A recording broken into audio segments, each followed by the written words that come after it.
And once again welcome back to Gyanda complete knowledge hub. आज हम discussion कर रहे हैं 13 जून की इंपॉर्टेंट करंट अफेयर पे। तो जो पहला करंट अफेयर है वो आपकी स्क्रीन पर ही है। विच state has ordered lockdown on weekends and public holiday. कौन सा वो स्टेट है जिसने ऑर्डर किया है कि वीकेंड या पब्लिक हॉलीडे के ही दिन लॉकडाउन होगा। तो जो उसका राइट आंसर है वो है ऑप्शन बी, पंजाब ने ऑर्डर किया है कि लॉकडाउन सिर्फ वीकेंड या पब्लिक हॉलीडे के दिन वो इम्पोज करेंगे। गाइज, अगर आप मेरे चैनल पे नए हैं और आपने अभी तक ज्ञानडा को सब्सक्राइब नहीं किया है तो फटाफट ज्ञानडा को सब्सक्राइब कर लीजिएगा, साथ में बेल आइकन भी प्रेस कर लीजिएगा। इससे जुड़ा थोड़ा सा इन्फॉर्मेशन और देखते हैं हम। पंजाब के चीफ मिनिस्टर हैं कैप्टन अमरिंदर सिंह। इन्होंने ऑर्डर किया है कि पब्लिक हॉलीडे के दिन या वीकेंड के दिन में लॉकडाउन स्टेट में रहेगा, लेकिन जो इसेंशियल सर्विसेज प्रोवाइड कर रहे हैं जैसे कि मेडिकल स्टाफ हो गए या बैंकिंग सर्विसेज वगैरह प्रोवाइड कर रहे हैं या और कोई इसेंशियल सर्विसेज प्रोवाइड कर रहे हैं, वो लोग ई पास अप्लाई कर सकते हैं ऑनलाइन और वो लोग आ जा सकते हैं। इनके अलावा नॉर्मल सिटीजन ट्रैवल नहीं कर सकते हैं क्योंकि फुल्ली लॉकडाउन रहेगा। तो पंजाब जो इसमें इम्पॉर्टेंट है वो पंजाब स्टेट है, स्टेट का नाम इम्पॉर्टेंट है, जो कि वीकेंड पे और पब्लिक हॉलीडे पे लॉकडाउन इम्पोज करेंगे। नेक्स्ट है, India has asked which nation to not consider any asylum request by Vijay Mallya. आप सभी को पता है कि विजय माल्या कौन है।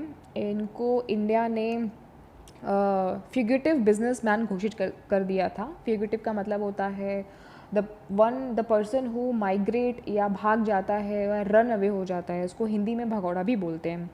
तो फ्यूगिटिव बिजनेसमैन है ये। इनको किसने बोला है कि कोई एजाइलम रिक्वेस्ट नहीं प्रोवाइड किया जाएगा। एजाइलम रिक्वेस्ट का मतलब ये कि शरण देना, किसी व्यक्ति को शरण देना अपने यहाँ। तो इंडिया ने किस स्टेट को बोला है, किस कंट्री को बोला, किस नेशन को बोला है कि आप एजाइलम रिक्वेस्ट नहीं प्रोवाइड करेंगे विजय माल्या को।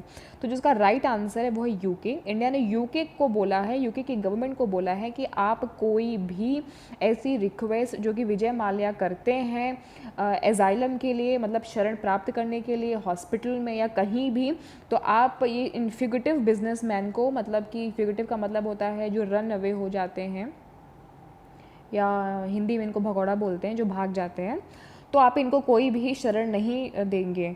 और इसके आगे इसमें क्या लिखा हुआ है, India stated that there are no grounds for the fugitive businessman to be persecuted backed home as allegedly alleged by him in his plea. Plea का मतलब होता है कि कोई दलील पेश करना। तो क्योंकि ये इंडिया से भाग चुके हैं बिना किसी को बताए गलत तरीके से, तो इंडिया ने बोला है यूके को आप विजय माल्या को किसी भी प्रकार का कोई भी एजाइलम रिक्वेस्ट प्रोवाइड नहीं करेंगे।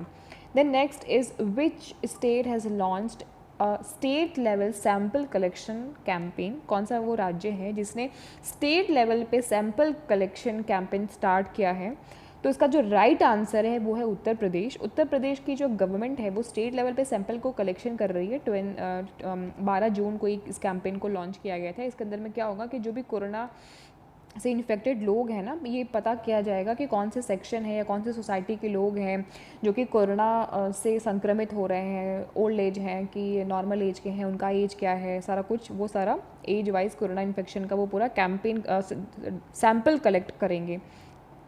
Under the 1 week campaign, various cluster of the society will be tested, including delivery boys का किया जाएगा। मतलब बहुत सारे डिफरेंट लोगों का इसमें सैंपल लिया जाएगा। डिलीवरी बॉय का लिया जाएगा, न्यूज़पेपर वेंडर्स का लिया जाएगा, या जो अदर डेली वर्कर्स हैं उनका सैंपल सारा कुछ लिया जाएगा, ये पता करने के लिए कि कोरोना का इन्फेक्शन कहाँ हो रहा है, कैसे हो रहा है, सारा डेटा कलेक्ट किया जाएगा। और ये कौन कैंपेन कर रहा है, उत्तर प्रदेश ने कैंपेन किया हुआ है। तो ये बहुत इंपॉर्टेंट है, state level sample collection campaign.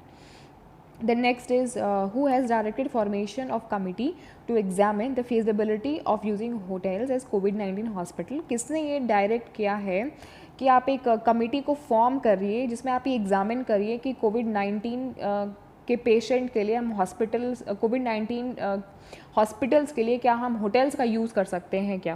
मतलब कोविड-19 के जो पेशेंट्स आ रहे हैं तो उनको हम क्या होटल्स वगैरह में रख सकते हैं या होटल्स में उनका ट्रीटमेंट वगैरह कर सकते हैं। तो किसने ये डायरेक्ट किया हुआ है, किसने एक कमेटी का फॉर्मेशन किया है और डायरेक्ट किया हुआ है।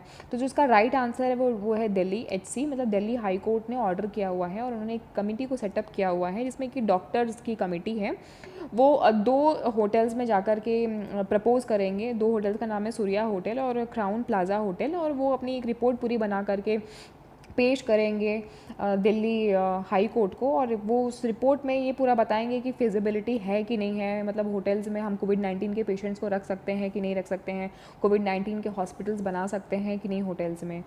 Then next is which country's economy shrunk by record 20.4% in April। कौन से वो कंट्री है जिनकी इकॉनमी 20.4% तक श्रिंक होगी, मतलब संकुचित होगी। तो वो है एक यूके की जो इकॉनमिक कंडीशन है वो काफ़ी श्रिंक हो गई हुई है। तो फिलहाल एक रिकॉर्ड के ज़रिए ऑफिशियली अनाउंस किया गया है कि वहाँ की जो इकॉनमी है वो 20.4% तक श्रिंक हुई है। लॉकडाउन के दौरान वहाँ की इकॉनमी काफ़ी ज़्यादा जो है वो डाउन हुई है कोविड-19 के दौरान, और इसको रिकवर होने में काफ़ी ज़्यादा लंबा समय भी लग सकता है। The next is when was world day against child labour observed. World day against child labour ये कब ऑब्ज़र्व किया है? तो उसका जो राइट आंसर है वो है जून 12 जून को ऑब्ज़र्व किया गया है। और इस दिन क्या था, इस बार की जो थीम थी वो थी protect children from child labour now more than ever। तो the day's theme this year is COVID-19। ये पूरा थीम काफ़ी इंपॉर्टेंट है। COVID-19 protect children from child labour now more than ever। तो ये थीम काफ़ी इंपॉर्टेंट है, ये थीम आप याद रख लेना, चाइल्ड लेबर के ऊपर में ये थीम थी। Which aims to focus on the impact of crisis of child labour. Child labour को कहीं ना कहीं ये गलत है, और इसी से रिलेटेड थीम भी इनकी रखी हुई थी। तो ये थीम मैं एक बार वापस पढ़ दे रही हूँ ताकि आपके माइंड में सेटअप हो जाए। COVID-19 protect children from child labour now more than ever. तो इट इज़ वेरी इंपॉर्टेंट, 12 जून को ऑब्जर्व हुआ था। The next is who has won the 2020 World Food Prize, and the right answer is option A, doctor Ratan Lal को मिला है 2020 का world food prize. ये Indian American soil scientist हैं डॉक्टर रतन लाल जी, इन्होंने जीता है वर्ल्ड फूड प्राइज़ 11 जून को for mainstreaming and developing a soil centric approach. इन्होंने एक सॉइल सेंट्रिक अप्रोच को डेवलप किया हुआ है ताकि वो इंक्रीज़ कर सके फूड के प्रोडक्शन को that conserve natural resources and mitigates climate change, जो कि कंजर्व करता है नेचुरल रिसोर्सेज को और मिटिगेट्स क्लाइमेट चेंज को, मीट आउट करता है क्लाइमेट चेंज को। तो जो इम्पॉर्टेंट है इसमें वो ये इम्पॉर्टेंट है कि किन्होंने 2020 का वर्ल्ड फूड प्राइज़ जो है वो जीता है। तो उसका राइट आंसर डॉक्टर रतन लाल, इंडियन अमेरिकन साइंटिस्ट हैं ये।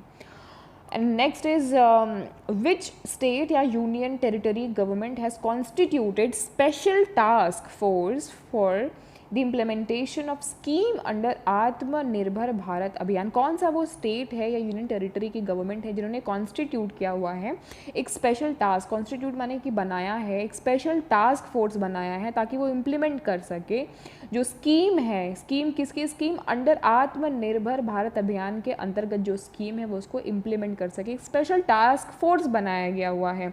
तो कौन सी वो स्टेट है या कौन सी वो यूनियन टेरिटरी जिन्होंने ये इनिशिएटिव लिया है? तो उसका जो राइट आंसर है वो है जम्मू एंड कश्मीर।